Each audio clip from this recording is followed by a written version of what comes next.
आज हम एक ऐसी महान शख्सियत के बारे में जानेंगे जिनको इतिहास में बुद्धिमान, दूरदर्शी और निष्पक्ष शासिका के रूप में देखा गया है। जी हाँ, हम बात कर रहे हैं मालवा साम्राज्य की महारानी देवी अहिल्याबाई होलकर जी की।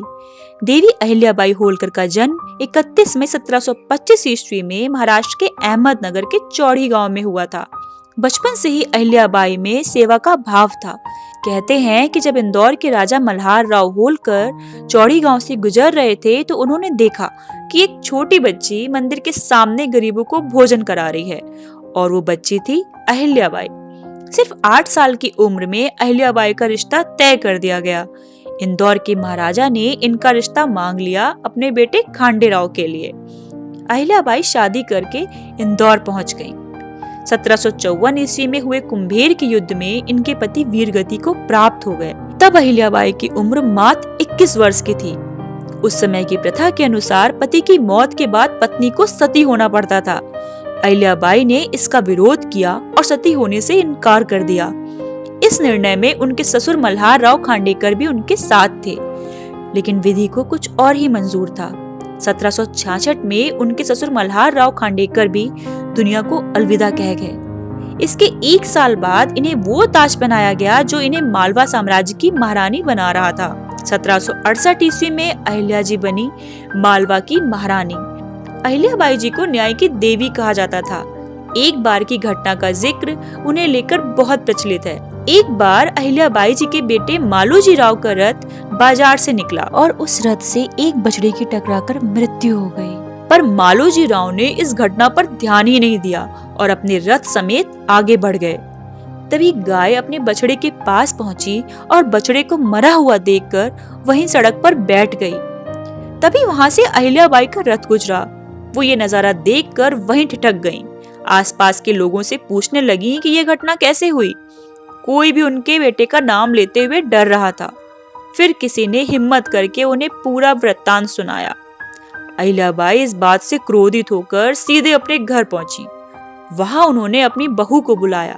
उन्होंने अपनी बहू से पूछा कि अगर कोई माँ के सामने उसके बेटे की जान ले ले तो जान लेने वाले को क्या दंड मिलना चाहिए। उनके इस सवाल पर उनकी बहू मीनाबाई ने कहा कि ऐसे आदमी को तो मृत्यु दंड देना चाहिए। बहू की बात सुनकर अहिल्याबाई जी ने यह ऐलान कर दिया कि मालोजी राव के हाथ पैर बांध दिए जाएं और उन्हें ठीक वैसे ही रथ से कुचलकर मृत्यु दंड दिया जाए जैसे गाय के बछड़े की मौत हुई थी। अहिल्याबाई के इस आदेश से सभी एकदम सहम गए। कोई भी उस रथ की लगाम पकड़ने को तैयार ही नहीं हुआ। वो काफी देर इंतजार के बाद खुद उठी और आकर रथ की लगाम थाम ली। लेकिन जैसे ही वो रथ को आगे बढ़ाने लगी तभी एक ऐसी घटना हुई जिसने सभी को मन से झकझोर दिया, क्योंकि जैसे ही वो रथ को आगे बढ़ा रही थी तभी वही गाय आकर उनके रथ के सामने खड़ी हो गई। उन्होंने उस गाय को रास्ते से हटाने के लिए कहा, लेकिन वो बार बार आकर रथ के सामने खड़ी हो जाती। इस घटना से प्रभावित दरबारी और मंत्रियों ने कहा कि आप इस गाय का इशारा समझिए, शायद वो भी यही चाहती है कि किसी और के बच्चे की उसकी माँ के सामने जान ना जाए। ये सब सुनकर महारानी अहिल्याबाई जी ने अपने बेटे को माफ कर दिया। महारानी अहिल्याबाई जी को ये इतिहास एक निष्पक्ष शासिका के रूप में हमेशा याद रखेगा। महारानी अहिल्याबाई होलकर जी के जीवन से जो सबसे बड़ी शिक्षा हमें मिलती है वो ये है कि इस दुनिया में हर समस्या का समाधान है। कभी भी आपको हार नहीं माननी है। अपने पति, ससुर और बेटे की मृत्यु के बाद जब देवी अहिल्याबाई इंदौर की महारानी बनी तो आसपास के राज्यों के राजाओं को ये बिल्कुल रास नहीं आया कि भाई एक महिला गद्दी पर कैसे बैठ गई।